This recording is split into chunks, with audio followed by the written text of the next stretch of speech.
안녕하세요. 사주 풀어준 남자 사풀나입니다. 오늘은 이성에게 인기 좋은 사주라고 많이 알려진 도화살과 화개살에 대해서 샅샅이 알아볼 거예요. 많은 분들, 특히 여성분들이 가장 많이 궁금해하시는 살이라서 여러분들 댓글이나 제가 유튜브 하고 있는 걸 아는 지인분들이 질문을 가장 많이 해주시는 부분이 바로 도화나 화개살이라서 제가 실제로 사주를 볼 때도 데이터를 많이 쌓아두고 있는 부분 중에 하나예요. 그런데 그냥 역술이니 당신은 이렇습니다 하고 알려주는 거랑 내가 직접 알고 나서 내 사주팔자를 보는 건 정말 엄청난 차이가 있어요. 그렇다고 일반 역술인들처럼 사주팔자를 전부 다 우리가 공부하시라는 얘기는 아니고요. 어디까지나 일반인 기준에서 내가 관심 있는 사주팔자 관련해서는 영상 보시면 금방 따라오실 수 있으니까 오늘 영상도 그런 관점에서 관심 갖고 가볍게 봐주시면 좋을 것 같아요. 정말 간단하니까 겁먹지 않으셔도 괜찮아요. 우선 우리가 오늘 다뤄볼 도화살과 화개살에 대해서 알아보기 전에 이 살이라는 게 뭔지에 대해서 한번 간단하게 짚고 넘어가 볼게요. 사주 명리학에는 신살이라고 하는 게 있어요. 이 신살은 동양 천문학의 일종인 오성술에서 전래된 건데 옛날에는 이 오성술을 이용해서 국가의 흥망성쇠를 예언했다고 해요. 국가의 흥망성쇠를 예측하는 데 사용되었던 학문인 만큼 사주를 볼 때 이 신살을 과소평가해서는 안 되겠죠? 물론 지나치게 신살에만 의존하는 것도 금물이지만요. 간혹 신살은 중요하지 않다거나 볼 필요가 없다고 하시는 역술인 분들도 계시긴 한데 사주팔자를 풀어내는 데는 다양한 방법이 있고 신살을 보는 것도 그중 하나니까 이렇게 보는 게 맞고 저건 틀리다 관점으로 보는 건 제 개인적인 생각으로는 사주 명리학에서는 특히 지향하는 게 좋은 것 같아요. 그럼 이제 신살이 뭔지 알려드릴게요. 지인들에게 혹시 신살이 뭔지 아냐고 물어보니까 대부분의 사람들이 신살을 어떤 특정한 신이 나한테 붙어있는 의미로 보거나 뭔가 보살핌을 주는 그런 개념으로 이해하시는 분들이 생각보다 많았어요.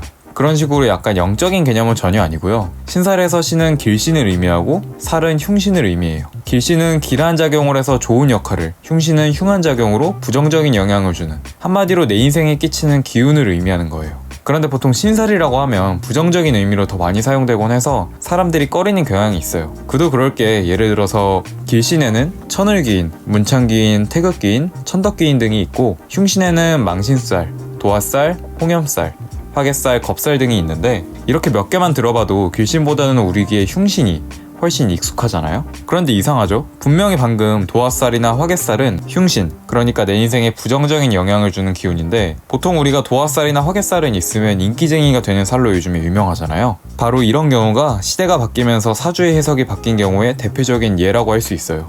옛날에는 도화살은 기생의 사주다, 남자를 흘리고 다닌다라고 해석했었기 때문에 흉살이었지만 현대에는 도화살이 도화살 메이크업이라는 화장법이 유행할 정도로 이성에게 인기를 끌 수 있고 매력적인 기운이어서 남녀노소 가리지 않고 갖고 싶어하는 사주 중에 하나가 되었어요. 그래서 요즘에는 도화살, 화개살이 아니라 도화, 화개처럼 살을 이름에서 빼고 명명하기도 해요.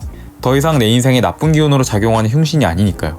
그래서 오늘은 도화와 화개가 현대사회에서는 어떻게 해석되는지, 그리고 사주를 완전 처음 접하시는 분들도 도화나 화개가 있는지, 그리고 있다면 얼마나 강한지 쉽게 확인하실 수 있게 알려드릴 거예요. 사주를 한 번도 본 적 없는 분들도 금방 따라올 수 있으니까 영상 끝까지 봐주시고 그래도 모르신다면 댓글로 남겨주세요. 그럼 시작해볼게요. 일단 시작하기 전에 준비물이 딱 2개가 있어요. 바로 여러분이 태어난 생년월일과 시간, 그리고 만세력 천을귀인 어플이에요. 태어난 시간은 모르시는 분들이 많은데 부모님들은 대부분 알고 계실 테니까 부모님께 여쭤보시고 모르셔도 우선 사주를 볼 수는 있으니까 걱정하지 마세요. 만세력 천을귀인 어플은 이렇게 앱스토어나 구글 플레이스토어에서 받으신 후에 앞에서 준비하신 정보를 입력하시면 딱 이렇게 내 사주팔자가 나와요. 태어난 시간을 모르시는 분들은 어플에서 정보 입력하실 때 여기 출생시간 모름에 체크하시면 되겠죠?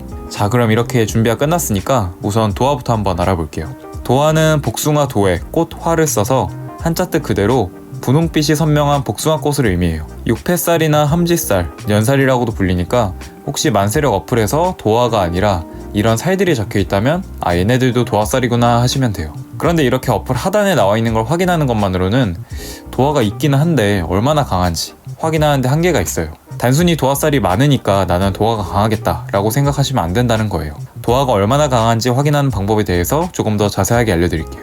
우선 도화살에는 가도화라는 게 있고 진도화라는 게 있어요. 가도화는 가짜 도화인데 도화처럼 쓰임새가 있다는 의미로 가도화라는 말을 붙여준 거예요. 가도화는 여기 지지에 자오뮤 글자가 있기만 하면 가도화가 있다고 해요. 진짜 도화는 아니지만 도화의 행색을 하고 있다는 의미죠. 진도화는 지지에서 자오뮤 글자가 이 표에서 보시는 것처럼 다른 글자들과 삼합을 이룰 때 진도화라고 해요. 그럼 가도화는 있어도 그만 없어도 그만 아닌가요? 결국에 진도화가 있어야 진짜 도화인 거잖아요 하실 수도 있어요. 하지만 이 가도화가 만약에 지지에 3개, 4개 이렇게 쫙 깔려 있으면 진도화처럼 도화의 기운을 강하게 발현할 수도 있어요. 그리고 진도화가 있다고 해서 무조건 도화가 강하게 있는 것도 아니에요. 진도화가 어디 있느냐가 정말 중요해요. 나를 의미하는 일간의 지지에서 진도화가 있을 때 도화가 가장 강하다고 볼 수 있죠. 바로 이렇게 일간의 지지에서 진도화가 있을 때를 말씀드렸던 거예요. 정리해드리면 가도화가 있으신 분들 중에는 지지의 좌우묘가 3개 이상 있으신 분들, 진도화가 있으신 분들 중에는 진도화가 일지에 있으신 분들이 바로 도화가 강하게 발현되는 사람들이라고 할 수 있어요.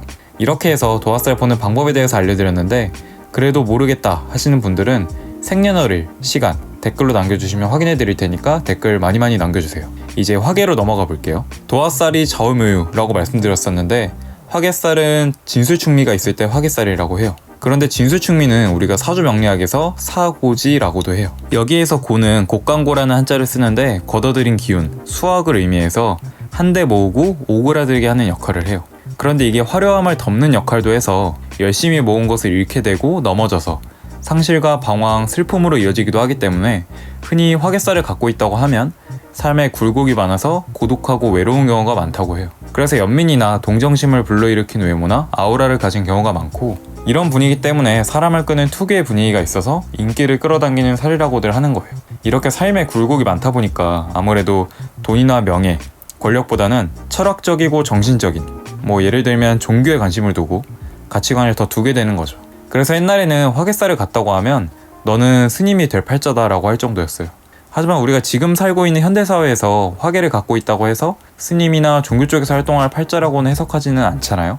오히려 이렇게 화계가 있는 사람들은 종교가 아니라 정신적인 부분을 표현하는 예술성이 뛰어난 사람들이기 때문에 작가나 화가처럼 예술계 관련 종사자분들이 많은 편이에요. 간단하게 정리하면 화계살은 예술가의 살이다 라고 알아두셔도 좋을 것 같아요. 화계살이 어떤 살인지 이해했으니까 그럼 이제 화계살을 확인하는 방법에 대해서 알려드릴게요. 화계살은 태어난 연지와 일지 두 가지로 보는 게 일반적이에요. 이렇게 연지나 일지에 인, 오, 술이 있고 여기에서는 오가 있네요. 다른 지지의 자리에 이렇게 술이 있다면 이 술이 위치해 있는 자리가 화계인 거예요. 예를 들어서 이런 사주의 경우에는 연주와 일주의 지지에 모두 오가 있고 사주의 지지에 술이 있으니까 화계살이 있다고 볼 수 있는 거죠. 그러니까 인오술의 연이나 일에 태어난 사람은 술이 화계살인 거고 사유축의 연이나 일에 태어난 사람은 축이 화계가 되는 거예요. 혹시 제가 앞에서 도화가 강하게 나타나기 위해서는 일지에 진도화가 있어야 한다고 했던 말 기억하시나요? 화계살도 마찬가지로 일지에 있는 화계살이 강해요. 그러니까 여기서처럼 시지에 있는 화계살보다는 일지의 진술충미가 와서 화계살 성향을 강하게 갖게 되는 거예요. 어플을 통해서도 이렇게 어디에 화계살이 있는지 쉽게 확인하실 수 있으니까 꼭 확인해보세요. 이렇게 해서 도화와 화계를 보는 방법이랑 이런 기운들이 내 사주에서 얼마나 강하게 작용하는지 확인하는 방법까지 알려드렸어요. 이해가 좀 되시나요? 사실 제 영상을 처음 보시는 분들은 지지나 일간, 사주명리 기본적인 용어들에 대해서 아직 익숙치 않으셔서 살짝 혼란스러우신 분들도 있으실 것 같아요. 제 이전 영상에 보시면 사주팔자 셀프로 확인하는 방법 관련된 영상이 있으니까 오른쪽 위에 클릭하셔서 봐주시면 이번 영상 내용을 이해하시기 훨씬 더 편하실 거예요. 만약에 내 사주에서 도화나 화계가 몇 개가 있고 얼마나 강한지 알고 싶은데 영상을 봐도 어플을 봐도 잘 모르겠다고 생각하신다면 댓글로 남겨주시면 제가 댓글로 달아드리겠습니다. 도화나 화계 그리고 이후에 다뤄드릴 홍엽의 경우까지 해서 이렇게 보는 방법을 가볍게 알아두시면 친구들이나 부모님, 특히 명절 같은 때 가족들끼리 대화하기 정말 좋은 소재가 될 수 있어요. 재미삼아서 이번 기회에 알아두시는 것도 정말 좋을 것 같아요. 오늘 영상이 도움이 되셨다면 구독과 좋아요 꼭 부탁드립니다. 감사합니다.